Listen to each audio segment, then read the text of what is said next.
Hi hello friends, welcome back to Media Talks. நான் உங்கள் மௌனிகா. ஃபைனலாக ரொம்ப நாளைக்கு, அதாவது 2 மாதத்துக்கு அப்புறம் பார்த்தீங்கன்னா ஒரு நல்ல எபிசோட்ஸ் நீங்கள் தாங்க பார்க்க முடிஞ்சிச்சு. எப்படி சொல்கிறது, நம்ம விஜயோட இப்போவே ஸ்டேட்டைலாம் ஆரம்பமான மாதிரி எனக்கு ஒரு ஃபீல் ஆச்சு. இதை ஏங்க ப்ரொமோவில் போடல, ப்ரொமோ கட் வேறு மாதிரி இருந்துச்சு, எபிசோட் கட் வேறு மாதிரி இருந்துச்சு. ப்ரொமோவில் சொன்னாங்க இல்லையா, மரியாதையாக கிளம்பிடுங்கன்னு சொல்லிட்டு அந்த வார்த்தையை அழகாக கட் பண்ணிட்டாங்க. நிறைய ஃபேன்ஸ்க்கு அது ரொம்ப வருத்தமாக இருந்துச்சு. அதை எபிசோடில் கட் பண்ணிட்டாங்க. சரி கிளம்பு அப்படின்னு சொல்லிட்டு அதுக்கப்புறம் கூப்பிட்டு ஃபீல் பண்ணது ரொம்ப நல்லா இருந்துச்சு. இந்த ஒரு சீன் தான் பார்த்திங்கன்னா February 1 எடுத்த சீன் ஆக்சுவலாக. ஸோ நம்ம லைவில் நம்ம டேரக்டர் சார் சொன்னார் இல்லையா, உங்களுக்கு ஒரு நல்ல சீன் காத்துட்ருக்கு, உங்களுக்கு கண்டிப்பாக பிடிக்கும் அப்படின்னு சொல்லிட்டு. ஸோ ஆக்சுவலாக கொடுத்த சீன் ஒன்று அதை கொஞ்சம் என்ஹான்ஸ் பண்ணி எடுத்துருக்கோன்னு சொல்லியிருந்தாங்க. ஸோ அந்த என்ஹான்ஸ் பண்ணிக்கிறது நம்மளுக்கு பிடிச்ச மாதிரி ஒரு சில பிட்லாம் அங்கே இன்க்ளூட் பண்ணியிருந்தாங்களே, அது எல்லாமே தான் இவங்க என்ஹான்ஸ் பண்ணியிருக்காங்க. பிகாஸ் நம்மளோட மைண்ட் செட் என்ன அப்படின்னு சொல்லிட்டு டேரக்டர் சாருக்கு தெரியும். ஸோ நம்மளையுமே அவங்க ஹர்ட் பண்ணக்கூடாது அப்படிங்கிறதுக்காக ரொம்பவே அழகாக இந்த ஒரு சீன் மேக் பண்ணியிருக்காங்க.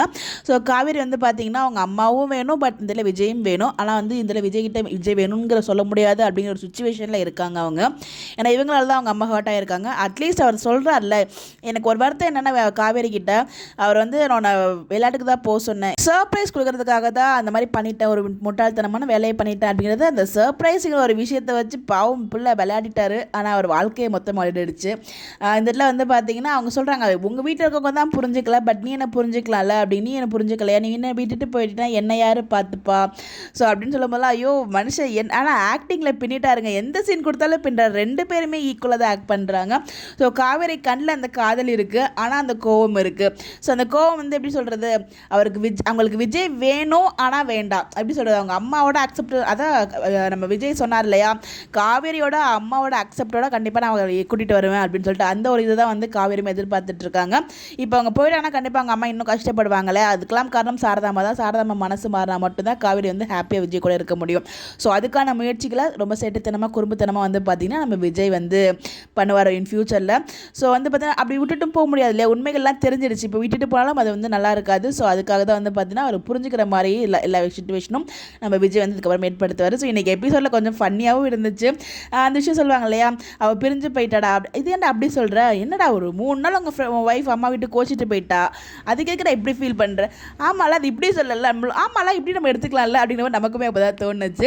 இதே நம்ம செப்பரேஷன் ட்ராக்காக பார்க்கணும். கோச்சிட்டு அம்மா வீட்டுக்கு போயிருக்காங்க, கூட்டி சீக்கிரம் வந்துடுவாங்க. இங்கேயே நம்ம விஜயோட சேட்டை ஆரம்பிச்சிருச்சுங்க. அவங்க போனதுக்கப்புறம் அவங்க ஃப்ரெண்டுன்னு தெரிஞ்சிருச்சு. எப்படி காவேரி வருவாங்க அதெல்லாம் அவர் யோசிக்கலாம். 1 lakh வரைக்கும் 15,000 சம்பளத்துக்கு வந்தவங்களுக்கு 1 lakh வரைக்கும் ஆஃபர் பண்ணுறாரு. எப்படிப்பட்டவர் பாருங்க நம்ம விஜய், வேறு லெவலில் இருந்துச்சு. அதுக்கப்புறம் அன்னைக்கே பார்த்தீங்கன்னா அதே காஸ்டியூம் 2 பேருமே இருக்காங்க.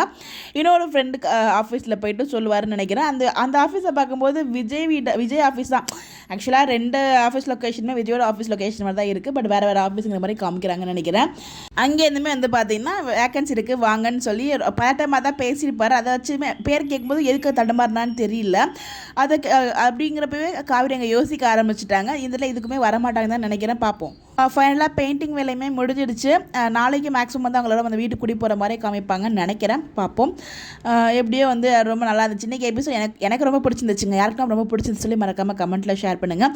ஸோ என்னதான் காவேரி அந்த இடத்துல நல்லா வர முடியாது அப்படிலாம் பேசினாலும் இந்த இடத்துல நம்ம விஜய் இறங்கி போயிட்டு அவர் மனசில் இந்த இடத்தையும் சொல்லார் இல்லையா, அது பார்க்கறதுக்கு ரொம்ப நல்லா இருந்துச்சு தான் நம்ம எதிர்பார்த்தோம். ரைட்டர் சொன்ன மாதிரி போக போக திகட்ட காதல் பண்ண போகிறாங்க. அதை நம்ம பார்த்து என்ஜாய் பண்ண போகிறோம். நம்ம எப்பயுமே சப்போர்ட் பண்ணுவோம்.